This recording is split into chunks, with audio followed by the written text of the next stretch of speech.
Organic पढ़ते हैं तो इनऑर्गेनिक भूल जाते हैं, इनऑर्गेनिक पढ़ते हैं तो फिजिकल केमिस्ट्री के फॉर्मूलाज भूल जाते हैं। का जितना भी रिएक्शन था, सारे रिएक्शन, जितने भी फिजिकल प्रॉपर्टीज, एनसीईआरटी सिर्फ और सिर्फ एनसीईआरटी को बहुत अच्छे से पढ़ के उसके शॉर्ट नोट्स को बना के मैंने ऑर्गेनिक में बहुत अच्छा मार्क्स स्कोर कर लिया था। और देखो पंकज सर का वन शॉट बहुत ही बड़ी, बताऊँ तो अमित महाजन सर ने भी काफी अच्छा पढ़ा के रखा है। तो उनका ये शॉर्ट नोट है जो मैंने अपने लिए बनाया था मेरे टेलीग्राम। ऑर्गेनिक पढ़ते हैं तो इनऑर्गेनिक भूल जाते हैं, इनऑर्गेनिक पढ़ते हैं तो फिजिकल केमिस्ट्री के फॉर्मूलाज भूल जाते हैं। तो ये प्रॉब्लम आपके साथ आ रही होगी, क्योंकि मैं समझ सकती हूँ, क्योंकि ये मेरे साथ भी हुआ था। आज हम केमिस्ट्री के ऊपर बात करने वाले हैं कि देखो बाकी के 85 डेज में आपको केमिस्ट्री से कैसे डील करना है, कैसे आपको केमिस्ट्री को कंप्लीट करके एंड अपनी बहुत ही मजबूत कमांडिंग करनी है केमिस्ट्री के ऊपर, सो दैट कि आप अच्छा स्कोर कर पाओ।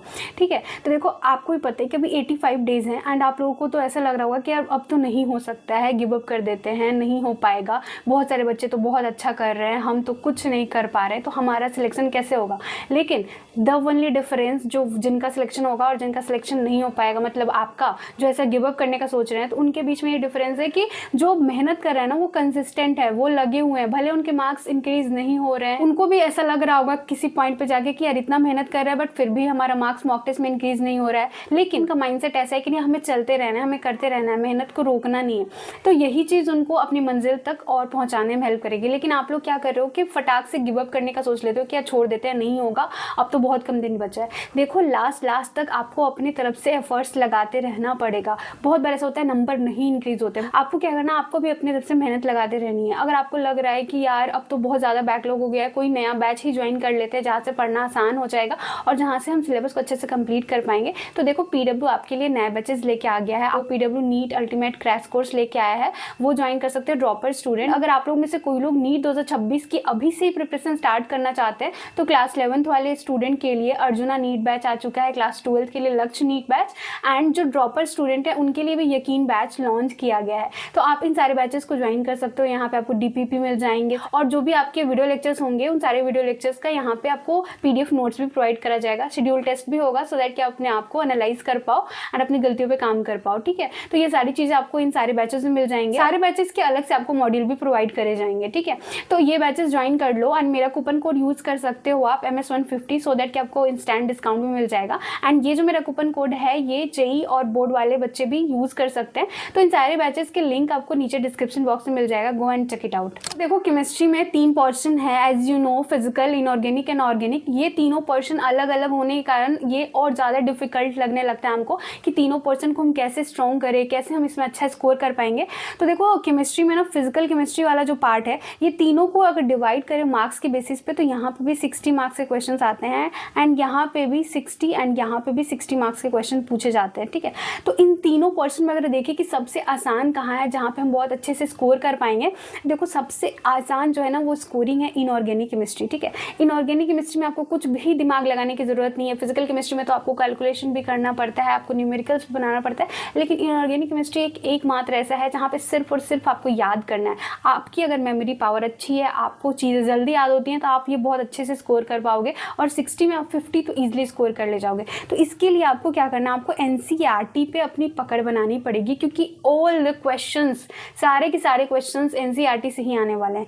उसके बाद आता है ऑर्गेनिक। ऑर्गेनिक में एक ऐसा ही सब्जेक्ट है जिसमें कि आपको थोड़ा सा दिमाग लगाना पड़ता है, जो भी रिएक्शंस वगैरह होते हैं उसमें मैकेनिज्म वगैरह थोड़ा समझने में। बाकी ये भी पूरा रट्टाफिकेशन पे ही, अगर आप चैप्टर्स को अच्छे से पढ़ लो, सारे रिएक्शंस के नाम अच्छे से याद कर लो, रिएजेंट आपके टिप पे हो जाए, तो आपको इसमें भी अच्छा मार्क्स स्कोर करने से कोई नहीं रोक पाएगा। लेकिन इसमें आपको बहुत सारा प्रैक्टिस लगता है। अगर थोड़ा टाइम अगर आप प्रैक्टिस पे लगाओगे तो आप ऑर्गेनिक में भी बहुत अच्छा कर सकते हो। और आगे मैं बताऊंगी कि कैसे मैंने एनसीईआरटी, सिर्फ और सिर्फ एनसीईआरटी को बहुत अच्छे से पढ़ के उसके शॉर्ट नोट्स को बना के मैंने ऑर्गेनिक में बहुत अच्छा मार्क्स स्कोर कर लिया था अपने नीट एग्जाम में। उसके बाद हम फिजिकल केमिस्ट्री की बात करें तो देखो फिजिकल केमिस्ट्री में आपको भी पता है कि बहुत सारे यहाँ पे हमको न्यूमेरिकल सॉल्व करने पड़ते हैं, लेकिन द मेन थिंग इज कि जो क्वेश्चंस आते हैं ना वो बहुत ज़्यादा आसान क्वेश्चन पूछे जाते हैं। ऐसा कोई ज़्यादा दिमाग लगाने वाला क्वेश्चन नहीं आता है। टू द पॉइंट जो डायरेक्टली फॉर्मूला बेस्ड क्वेश्चन होते हैं वही पूछे जाते हैं। तो अगर आप फॉर्मूला पे अच्छे से कमांड कर लो, यहाँ पे आपको क्या दिमाग लगाना है कि आपको सिर्फ और सिर्फ फॉर्मूला पे कमांड बनाना है, फॉर्मूला याद करना है और फॉर्मूला शीट बना लेना है हर एक चैप्टर में। फॉर्मूला अगर आपको अच्छे से याद हो गया और थोड़ी बहुत थ्योरी की अंडरस्टैंडिंग आपकी हो गई है, देन आप बहुत अच्छा स्कोर कर पाओगे। Theory in the sense solution जो चैप्टर है क्लास 12 का, उसमें आइडियल नॉन आइडियल वाला पोर्शन से थोड़ा थ्योरेटिकल क्वेश्चन आ जाता है, तो वो पोर्शन अच्छे से कंप्लीट कर लेना है। तो इसी तरीके से अगर आप यहाँ पे फॉर्मूला को बहुत अच्छे से, फॉर्मूला पे अगर आपको बहुत अच्छा कमांड हो जाए, थ्योरी पे अगर थोड़ा बहुत भी हो जाता है, तो यहाँ पे आप आराम से 40 नंबर तो ईजिली स्कोर कर ले जाओगे। ऑर्गेनिक के अंदर मैंने क्या हैक अपनाया था कि मैंने क्या किया कि मुझे बार बार जो एनसीईआरटी खोल के पढ़ना पड़ेगा, उससे अच्छा ये है कि मैं हर एक ऑर्गेनिक का जो चैप्टर है एनसीईआरटी का, उससे मैं शॉर्ट नोट्स बना लेती हूँ। तो मैंने हर एक चैप्टर का शॉर्ट नोट्स प्रिपेयर कर लिया, जो कि मैंने अपने टेलीग्राम पे भी डाला है, आप वहाँ पे जाके चेकआउट करना। एंड उन शॉर्ट नोट्स से आपको थोड़ा आइडिया मिलेगा कि आपको कैसे बनाना है।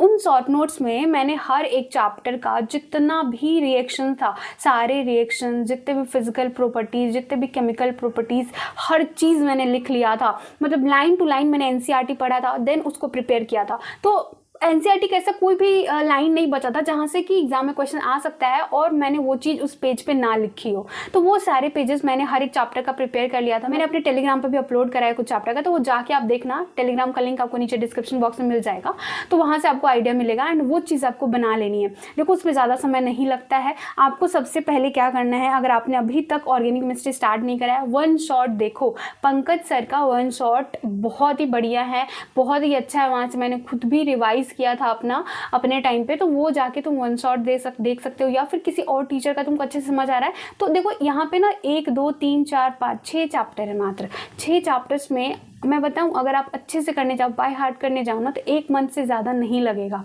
बहुत अच्छे से सारा टाइम दे दे कि आप वन शॉट देख रहे हो, फिर उसके बाद आप वीडियो करने के बाद अगर आप क्वेश्चन प्रैक्टिस कर रहे हो, ये सारी चीज़ें कर रहे हो, क्वेश्चन हो गया डीपीपी, उसके बाद अगर आप पीवाईक्यूज कर रहे हो, अगर आप शॉर्ट नोट्स भी बना रहे हो, जो मैंने अभी बोला आपको एनसीईआरटी पढ़ के बनाना है, अगर ये सारी चीज़ें आप करो भी, तो भी आप 1 महीने में अच्छे से कर ले जाओगे।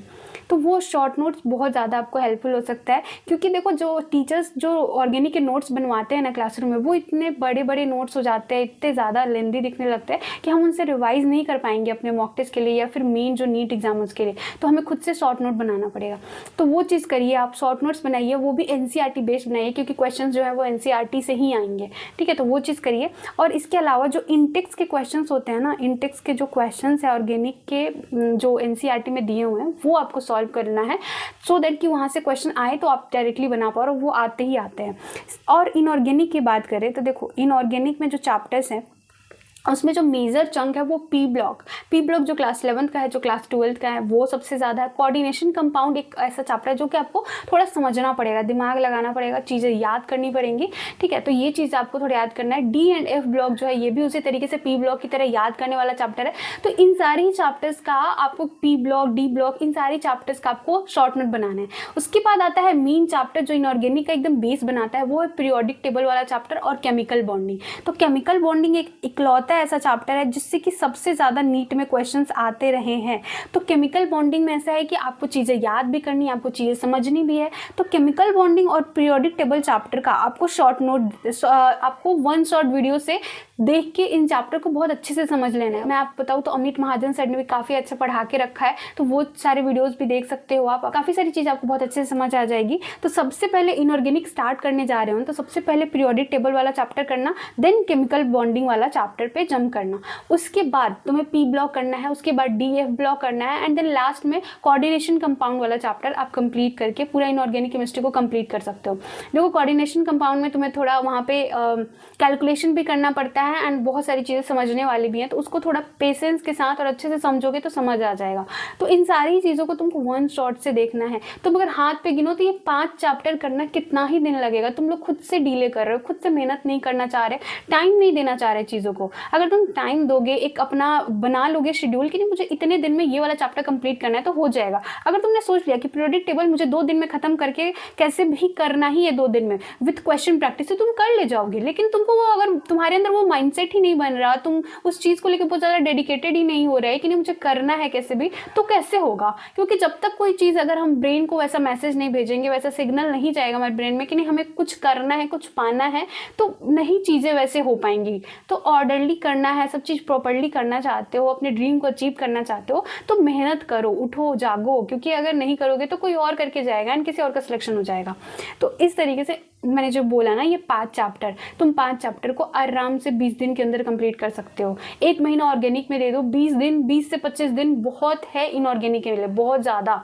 तुमको क्या करना है, इनऑर्गेनिक पढ़ लो 20 दिन के अंदर और उसको बार बार रिवाइज करो। इनऑर्गेनिक में बस यही है कि तुम जितना याद करोगे, जितना मेमोराइज तुमसे हो पाए, जितना बार तुम उसको खोल के देख पाओ, उतना बढ़िया रहेगा। ऐसा एक दिन भी नहीं जाना चाहिए जिस दिन तुम और इनऑर्गेनिक को ना पढ़ रहे हो। शॉर्ट नोट बना लोगे और आसान हो जाएगा। मेरा खुद का ये शॉर्ट नोट है जो मैंने अपने लिए बनाया था, मेरे टेलीग्राम पे भी मैंने अपने अपलोड करा है, वहाँ पे जाके देखना। मैंने एक एक लाइन एनसीईआरटी का पढ़ के बनाया था, सो दैट कि कोई एक लाइन छूटे नहीं जिससे कि नीट में क्वेश्चन आ जाए। तो इस तरीके से करो। इनऑर्गेनिक देखो, तुम इनऑर्गेनिक को जितना बोझ बनाते हो ना, इनऑर्गेनिक उतना ज़्यादा स्कोरिंग है और इतना ज़्यादा ईजी भी है। बस वही है कि तुम्हें याद करना पड़ेगा। फिजिकल केमिस्ट्री जो कि जस्ट लाइक फिजिक्स है। देखो फिजिकल केमिस्ट्री में ना तुमको सबसे पहले, केमिस्ट्री अगर अभी तक नहीं स्टार्ट किया है तो सबसे पहले तुम्हें मोल कॉन्सेप्ट वाले चैप्टर से स्टार्ट करना चाहिए, क्योंकि मोल कॉन्सेप्ट अगर नहीं आता है ना, मोल वाला चैप्टर अगर नहीं आता है तो आगे कुछ भी समझ में नहीं आएगा। इवन इनऑर्गेनिक, ऑर्गेनिक में भी थोड़ा थोड़ा वो चीज़ें आ जाती हैं कि अगर तुमको मोल कॉन्सेप्ट अच्छे से आता है तो तुमको आगे सारे चैप्टर्स अच्छे से समझ आएंगे। सबसे पहले फिजिकल केमिस्ट्री में मोल कॉन्सेप्ट वाले चैप्टर को बहुत अच्छे से करो, अच्छे से सीखो हर चीज़, मोलारिटी निकालना, नॉर्मेलिटी क्या होती है, हर एक चीज़ अच्छे से सीखो। Weight by wait, weight by volume, ये सारी चीज़ें उसमें है, तो वो सारी चीज़ अच्छे से सीखो। एंड देन तुमको उसके बाद के जो चैप्टर्स आते हैं, उसके बाद तुमको क्या करना है, उसके सोल्यूशन चैप्टर कर लेना है। क्लास 12 का जो सोल्यूशन चैप्टर है, सोल्यूशन करोगे ना तो मोल से काफ़ी मिलता जुलता है। तो एक बार तुमने मोल कर लिया, उसका सोल्यूशन कर लिया, तो सारी चीज़ें मतलब एकदम बहुत अच्छे से कंपाइल हो जाएंगे।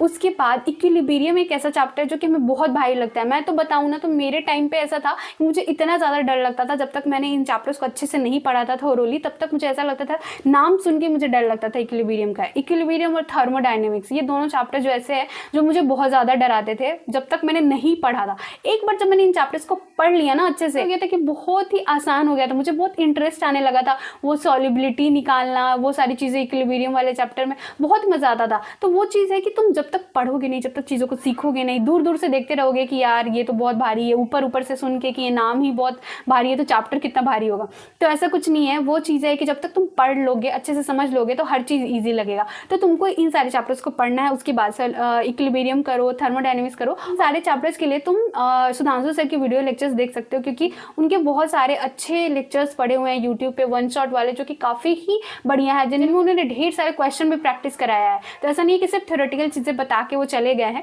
ऐसा नहीं है, बहुत सारे क्वेश्चन भी हैं, तुम्हारा ढेर सारा क्वेश्चन भी प्रैक्टिस हो जाएगा। ठीक है, तो ऐसे करो। और उसके बाद वो दोनों चैप्टर हो जाता है, देन क्लास 12 के जो केमिकल काइनेटिक्स वाले चैप्टर है, और वो सारे चैप्टर्स तुमको कंप्लीट करना है। तो देखो ये सारा भी चीज़ अगर तुम करने जाओगे तो 1 महीना, 1 से 1.5 महीना बहुत है फिजिकल केमिस्ट्री के लिए भी, विथ क्वेश्चन प्रैक्टिस। और अच्छे से तुम वीडियो लेक्चर्स देख के सारी चीज़ें रिवाइज करते हुए चलो। तो देखो अभी बाकी का जो 3 महीना है लगभग, तुम उसमें ईजिली पूरे केमिस्ट्री को ख़त्म कर सकते। अगर तुम चाहोगे ना तो अगले 50 से 60 दिन में इन सारे चैप्टर्स को पढ़ के रख दोगे बहुत ही अच्छे से। उसके बाद जो भी दिन बचेगा उसमें तुम्हें सिर्फ रिवाइज करना रहेगा। फिजिकल केमिस्ट्री में अपना मेन फोकस रखो कि फॉर्मूला बहुत अच्छे से तुमको याद हो, सारे चैप्टर्स का एटलीस्ट 70 to 80% तुमको फॉर्मूला याद हो, क्योंकि फॉर्मूला बेस्ड क्वेश्चन आएंगे, बहुत सारे आएंगे, जो तुमको सिर्फ फॉर्मूला बना के मतलब क्वेश्चन बन जाने वाला रहेगा। लेकिन तुमको अगर फॉर्मूला ही याद नहीं आएगा तो तुम कैसे सॉल्व करोगे? फिर तुमको पछतावा होगे कि यार फॉर्मूला याद कर लिया होता तो ये 4 नंबर मैं ईजिली स्कोर कर पाती। तो इसलिए फिजिकल केमिस्ट्री में फॉर्मूला पे बहुत अच्छे से ध्यान दो, बहुत अच्छे से रिवाइज करो। डेली ऐसा रखो अपना टाइम बना के कि मुझे इतने आधे घंटे के टाइम में ना डेली सिर्फ फॉर्मूला शीट ही रिवाइज करनी है। ये करो, वीडियो लेक्चर्स देखो, ठीक है, शॉर्ट नोट्स बनाओ, और उसके साथ PYQs को मल्टीपल टाइम्स लगा जाओ। तुम्हारे पास ज़्यादा समय नहीं है ना, तुम्हें लगता है DBP नहीं कर पाएंगे, बुक नहीं कर पाएंगे, मत करो, कोई ज़रूरत नहीं है।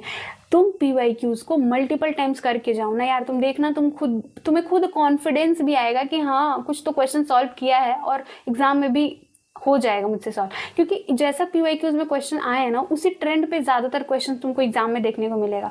तो इसलिए ज़रूरी है, बहुत सारे बच्चे इग्नोर करते हैं। मैंने खुद भी करा था अपने फर्स्ट ड्रॉप में, मैं PYQs नहीं अच्छे से सॉल्व की थी। अपने सेकेंड थर्ड ड्रॉप में मुझे पता लगा कि PYQs कितने ज़्यादा इंपॉर्टेंट है। इसलिए मैं आपको बार बार बोल रही हूँ, PYQs को मल्टीपल टाइम्स करिए, ठीक है। तो ऐसे करिए, जितने रिसोर्सेज आप लिमिटेड रखिएगा बहुत अच्छा रहेगा, और कम रिसोर्सेज को मल्टीपल टाइम्स करने की कोशिश करिए। PYQs को हो सके तो 20 से 25 बार बनाना चाहिए। तो ऐसे करिएगा तो आपको पूरा केमिस्ट्री आराम से खत्म हो जाएगा, एंड आप उसको मल्टीपल टाइम्स रिवाइज भी कर पाइएगा। अगर तुम्हें ये वीडियो हेल्पफुल लगी हो तो इस चैनल को सब्सक्राइब कर लेना और इस वीडियो को लाइक भी कर देना। सो मिलते हैं नेक्स्ट वीडियो में। Thank you so much.